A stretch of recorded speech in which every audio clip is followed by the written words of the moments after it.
बरगढ़ जिला गाईसेलेट ब्लॉकर पुरपल्ली को संजोग करुछि पक्का सड़क। मुख्यमंत्री सड़क योजना अंतर्गत कुंडाखाई ठारू जड़ा गंजारू पत्रपाली देई नगाँ बोर्डर जाए हेब पिचु सड़क। यार शुभारंभ करिसेंती विजेपुर निर्वाचन मंडलीर विधायक सनत कुमार गड़तिया। ଏହି ଅବସରରେ ମାନ୍ୟବର ବିଧାୟକଙ୍କୁ ଅଞ୍ଚଳବାସୀ ଦଳୀୟ କାର୍ଯ୍ୟକର୍ତ୍ତା ବିଭାଗୀୟ କର୍ମଚାରୀ ଉପଢୋକନ ଓ ପୁଷ୍ପଗୁଚ୍ଛ ଦେଇ ପାଛୋଟି ଆଣିବା ପରେ ଭୂମି ପୂଜନ ଅନୁଷ୍ଠିତ ହୋଇଥିଲା। ଏହାପରେ ବିଜେପି ଗୁଦେରପାଲି ମଣ୍ଡଳ ସଭାପତି ବିଶ୍ୱନାଥ ସାହୁଙ୍କ ସଭାପତିତ୍ୱରେ ଅନୁଷ୍ଠିତ ସଭାରେ ମାନ୍ୟବର ବିଧାୟକ ସମ୍ବୋଧନ କରିଥିଲେ।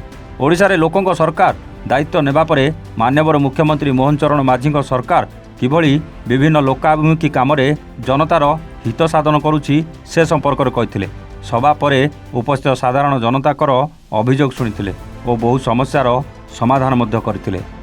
आज मत मोर सौभाग्य आज आम कोणाकेटा नगाँ बोर्डर पर्यंत पतरापाली होगी 4.5 किलोमीटर लंबा रास्तार आज शिलान्यास आम कलु।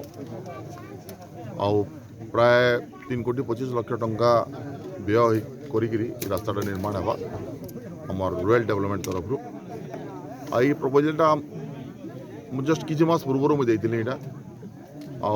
धन्यवाद देमी आमर मोहन माझी सरकार और आमर प्रिय मंत्री रविनारायण नायक के जेटा एप्रूव करदे और रास्ताटा आगे निर्माण होगा जाऊे। आगामी दिन रे आमर गाईसेलेट रे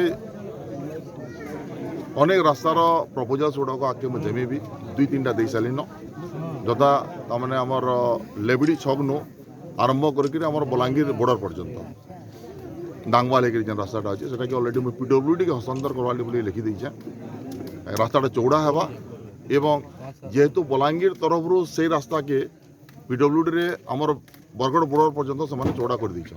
आमर बरगढ़ डिस्ट्रिक्ट पोर्सनटा तो चौड़ा नहीं न से आम पीडब्ल्यूडी देखिए से आम वाइडनिंग करवा प्रस्ताव दे दीचे। तार संगे संगे आमर कुणाखाई चौक बोले आमर विजेपुर पद्मपुर रास्ता रे जेन आमर कुणाखाई चौक न आमर कुणाखाई गाँ तापर केरमेली चौक नु तापर केंदुफटा चौक डामुटबाली होगी ये रास्ता जेन अच्छे इटाके भी आम पीडब्ल्यूडी के हस्तांतर करवा लिखी दीचे।